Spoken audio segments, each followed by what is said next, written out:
While Francis Asbury preached in Haddonfield in 1772 and again in 1784, it was not until 1829 when a group of 32 Methodists gathered in a school on Grove Street to worship and pray in the tradition of John Wesley.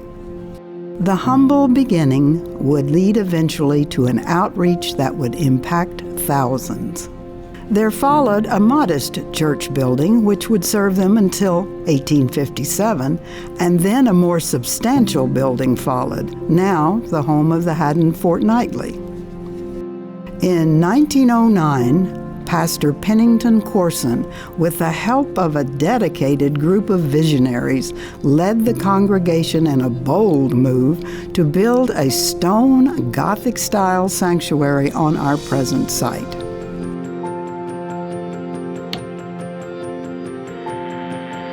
In 1929, with the medium in its infancy, the sounds of this church would be heard on a local radio station, marking the church's first initiative beyond the pew, and foreshadowing a television broadcast beginning in the 1980s, as well as today's efforts to stream the church's message to the world via the internet.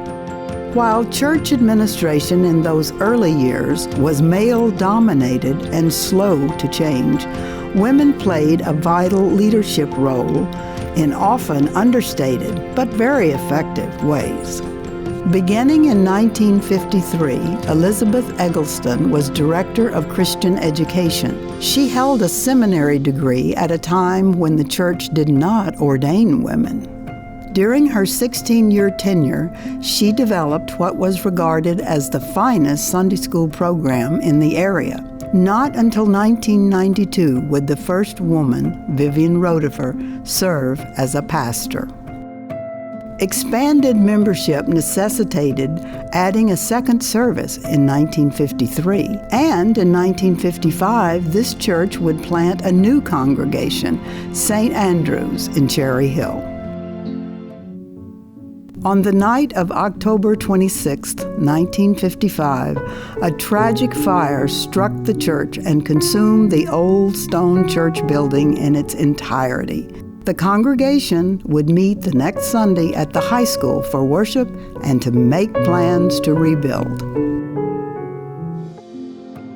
Reverend Lynn Corson, grandson of the pastor who had led the congregation in 1912 to its present site, to now lead the congregation in construction of the current magnificent sanctuary, consecrated in 1958, and which today serves not only the congregation but the community as a place to worship and pray. The Brown Chapel, a smaller venue for worship, was consecrated in 1960. An outreach program, Respond Incorporated, begun in Camden in 1967, has blossomed into an agency that provides job training, affordable housing, assistance to the elderly, and daycare centers. Beginning in 1985 and continuing until the early 2000s, the church presented a weekly cable television program called On the King's Highway. Very simply, this program is a gift from the people of the Haddonfield United Methodist Church to the people of southern New Jersey.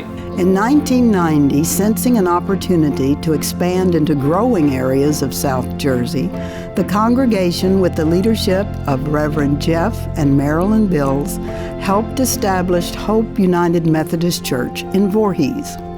Back at home, the congregation had long enjoyed the inspiration of the chancel choir, and in 1978 witnessed the beginning of what would become the New Jersey Master Chorale. A Saturday service was added in 1994 and a contemporary service in 2002. In 2007, the church constructed a new education building, music suite, and a welcome center.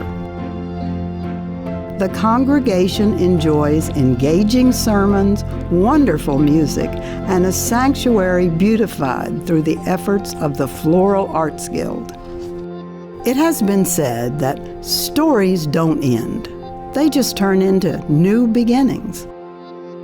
And so we are at once who we always were, a movement, a gathering to be sent forth, acknowledging and respecting our past while looking to a future filled with hope and enthusiasm and grounded in the faith that teaches us that all things are possible to those who would serve God in peace and love, one with another.